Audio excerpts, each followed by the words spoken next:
हाय, hello, नमस्कार. रेवती रेसिपीमध्ये तुम्हा सगळ्यांचं स्वागत आहे.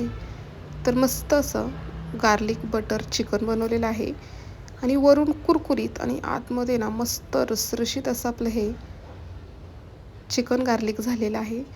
आणि हे तुम्ही आहे ना स्टार्टर म्हणून सुद्धा खाऊ शकता. खूप सुंदर झालेलं आहे आणि अगदी सोप्या पद्धतीने आणि एकदम झटपट असं कमी साहित्यामध्ये झालेलं आहे. तर बघू शकता, तुम्हाला दाखवते किती मस्त असं आपलं चिकन आहे ना शिजलेलं सुद्धा आहे आणि खायला आहे ना खूप सुंदर लागतं. तर व्हिडिओ स्किप न करता पूर्ण बघा. व्हिडिओ जर आवडला तर व्हिडिओला एक लाईक करा. तरी ते मी चिकन घेतलेलं आहे आणि चिकनचं आहे ना हे सगळे जे आपले मांसचे भाग असतात ना मऊवाले ते घेतलेले, हड्डीवाला भाग नाही घेतलेला. आणि याचे छोटे छोटे असे आहेत ना पीस करून घेतलेले आहेत, बघू शकता. आणि स्वच्छ चिकन धुवून घेतलेले. आता आपण याला चवीनुसार मीठ टाकूया. अर्धा चमच काळी मिरी पावडर टाकायची आणि 1 चमच आलं लसूण पेस्ट टाकणार आहे. आता आलं लसूण पेस्ट, काळी मिरी पावडर आणि मीठ छान असं चिकनला आहे ना आपण व्यवस्थित असं हाताने ना चोळून चोळून लावून घेऊयात. आणि तुमच्याकडे जेवढा वेळ असेल ना तेवढा वेळ हे छान असं मुरण्यासाठी ठेवायचं. कमीत कमी अर्धा तास ठेवा, जास्तीत तुम्ही 1 ताससुद्धा ठेवू शकता. तर हे बघा, चिकन छान असं आपलं आहे ना मुरलेलं आहे. आता आपण ह्याला आहे ना, हे बघा, मिठाचं पाणी सुटलेलं आहे आणि चिकनला सुद्धा पाणी सुटतं. आता ह्याच्यावरती आपण आहे ना 2 मोठे चमच आहे ना मैदा टाकणार आहे. म्हणजे छान चिकन आपलं आहे ना एकदम कुरकुरीत असं होतं. आणि हे मसाल्यांमध्ये आलं लसूण पेस्ट, काळी मिरीमध्ये छान असं मुरलेलं आहे, त्याच्यामुळे खूप सुंदर असं लागतं. व्यवस्थित असं मैदा आहे ना सगळ्या चिकनला आपण व्यवस्थित असं लावून घेऊयात. आणि एका साईडला आहे ना तवा गरम करायला ठेवलेला आहे. आपण तव्यावरती चिकन आहे ना अगोदर छान असं तळून घेणार आहे. तव्यावरती थोडंसं तेल टाकलेलं आहे. तेल गरम झालं की गॅस मिडियम ठेवायचा आणि चिकनचा एक एक पीस आहे ना आपण तव्यावरती टाकणार आहे.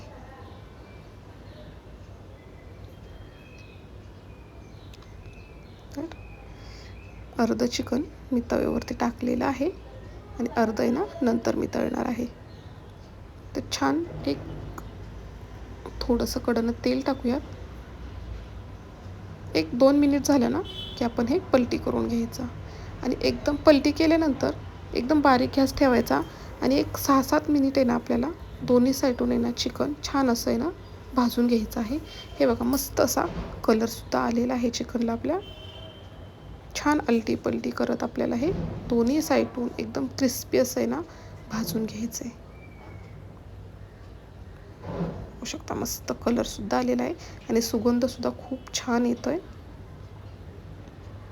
तर सगळं चिकन आहे ना छान असं मी ह्याच पद्धतीने ना मस्त असं फ्राय करून घेणार आहे. पाहू शकता, छान असं झालेलं आहे. सगळं चिकन मी ह्याच पद्धतीने फ्राय करून घेतलं आहे. आता कढई घेतलेली आहे. कढईमध्ये ना आपण बटर टाकणार आहे. 1 मोठा चमच आहे ना बटर टाकलेला आहे. बटर गरम झालं की भरपूर असा लसूण आहे ना छान असा खिसून घेतलेला आहे. तुम्हाला जर खिसून वापरायचं नसेल तर एकदम बारीक असा आहे ना चिरून घ्या. आणि लसूण आपण बटरमध्ये ना छान असा परतून घ्यायचा. तर आपल्याला हे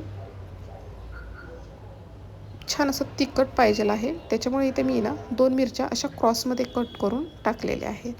तर तुम्हाला किती तिखट हवे ना त्या हिशोबाने तुम्ही मिरची टाकू शकता. आणि छान हे एकसारखं हलवत राहायचं आणि व्यवस्थित असं परतून घ्यायचं. आपला लसूणचा आहे ना कलर छान असा गोल्डनमध्ये झालेला आहे आणि लसूण पण आपला मस्त कुरकुरीत असं झालेला आहे. आता ह्याच्यामध्ये आपण फ्राय केलेलं चिकन टाकूयात आणि गॅस बारीकच ठेवलेला आहे आणि छान असं हे परतून घेऊयात. मस्त लसूण आपला आहे ना छान कुरकुरीत असं झालेलं आहे. खूप सुंदर लागतं हे. आता थोडंसं चिली फ्लेक्स टाकलेलं आहे. चिकन गार्लिक आहे ना खूप सुंदर लागतं. लहान मुले तर आहे ना खूप सुंदर अशी आवडीनं खातात. व्यवस्थित असं हे मिक्स करून घेतलेलं आहे. आता ह्याच्यामध्ये ना मी अर्ध लिंबू घेतलेला आहे. लिंबाचा रस टाकणार आहे मस्त चटपटीतपणा येण्यासाठी. आता पुन्हा व्यवस्थित असं मिक्स करून घेऊयात. तर बघू शकता. आणि ह्याच्यावरती आता बारीक चिरलेली कोथिंबीर टाकायची. तर व्हिडिओ कसा वाटला तर तुम्ही मला नक्की कमेंट करून सांगा. आणि तुम्हीसुद्धा ह्या पद्धतीने चिकन गार्लिक बटर करून बघा. खूप सुंदर होतं आणि लहान मुलं आहेत ना, आवडीने खातात. इतकं सुंदर आणि सोप्या पद्धतीने घरच्या साहित्यामध्ये आपण बनवू, इतकं सुंदर असं होतं. तर बघू शकता मस्त असं बटर चिकन गार्लिक तयार झालेलं आहे. व्हिडिओ बघितल्याबद्दल तुम्हा सगळ्यांचे मनापासून धन्यवाद.